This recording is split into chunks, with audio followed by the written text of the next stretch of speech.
My name's Gordon King. I've been involved in aquaculture for over 30 years and I've been farming shellfish in Washington State for the last 21 years. I work for a company called Taylor Shellfish. We have a hatchery here in Daybell Bay and we have other shellfish grounds and growing operations throughout the state.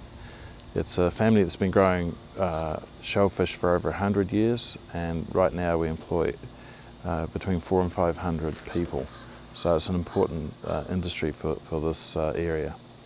I'm a member of the MRC, one to look out for the interests of commercial shellfish, and the reason to be on the MRC to do that is because without high quality water it means that we can't have a viable industry. Additionally, I have children and I'd like them to have access to some of the good marine related stuff that I have had growing up. I do worry there seems to be ecological and climatic changes happening, and so I think that all of us have to do whatever we can to try and do our piece to maintain the quality of the water and the quantity of the fisheries within the water. And of course the other part is that the sea is linked very much to the air quality and to the rest of the land. So whatever we can do in the MRC or in this local community, I think is very, very important that we work at it to preserve what we have at the present time. In some cases we can apply for grants from private institutions and the government to do projects which help the local marine ecology, the water quality and the near shore, and also use our collective knowledge to keep the commissioners and the people in local government well informed about marine related matters. Hi, I'm Tony Petrillo. I have a company called Blue Water Engineering Services here in Port Townsend, Washington, and I've been a member of the MRC for 6.5 years. I provide marine services to private and public sector clients doing seabed mapping and oceanography. Behind me is Protection Island, and it's just offshore from where I live here in Port Townsend.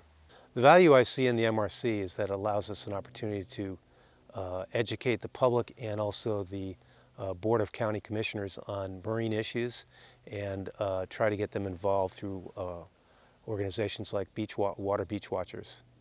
It's a really good investment of tax dollars because there's a lot of volunteer energy that goes into making our projects happen, whether it's eelgrass or oyster recovery or shoreline protection. I'm Pat Pearson with WSU, which is Washington State University Extension, and we are stationed here in Port Hadlock. I'm the Water Quality and Natural Resources Agent and have been here for 10 years now. Almost immediately, probably a year or two after I took this job, we inherited or asked to have the lead staff position for the Marine Resource Committee for Jefferson County. And this is a county advisory committee, and it has a set group of stakeholders representing different parts of of Jefferson County by district, and also by things like recreational, commercial shellfish and fish people, and recreational boaters, the port. It's got a really good mix of people that apply to be on and stay for 2 to 3 years, and then we can reappoint them. I think one of the most important roles of the Marine Resource Committee in Jefferson County is because we have such a good combination of people on the committee and we represent such a wide range of interests in our community, that we've got a lot of researchers, we've got a lot of science minds, we also have people that are really out and working in the community. So we can really look at not only what's happening in all of Puget Sound and keep up on Hood Canal, Puget Sound in general, but we can really look locally at what's happening with the waters here. The first couple of years that we were formed were really assessment years, pulling the community together in meetings, pulling the scientists office together in meetings and really asking those questions. What are the issues here? What are the kind of things that we could make a difference in? And then we started project development from that point.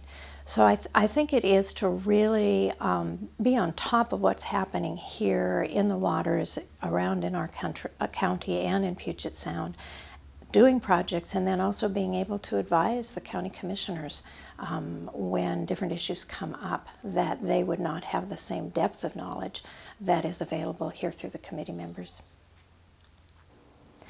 We also have a fairly new project right now, the Voluntary Shellfish Protection Zone, that's in Mystery Bay, right there at Killisset Harbor. And this was one of those really good examples of how an MRC can respond to a local need. There are commercial shellfish beds here in Mystery Bay, but the boaters also love it. It's a really protected, beautiful harbor, and we have a state park there that has a dock. And we were reaching that point where they didn't know whether they'd be able to keep the shellfish beds open because of the number of boats that were there. So a large variety of agencies and the commercial shellfish growers and state parks and our MRC all worked together and created a management plan and another buoy system to actually mark for boaters. So the whole inside of Mystery Bay is a voluntary no anchor, and they could actually mark and get the boaters so they would go to the state park and use the moorage facilities there.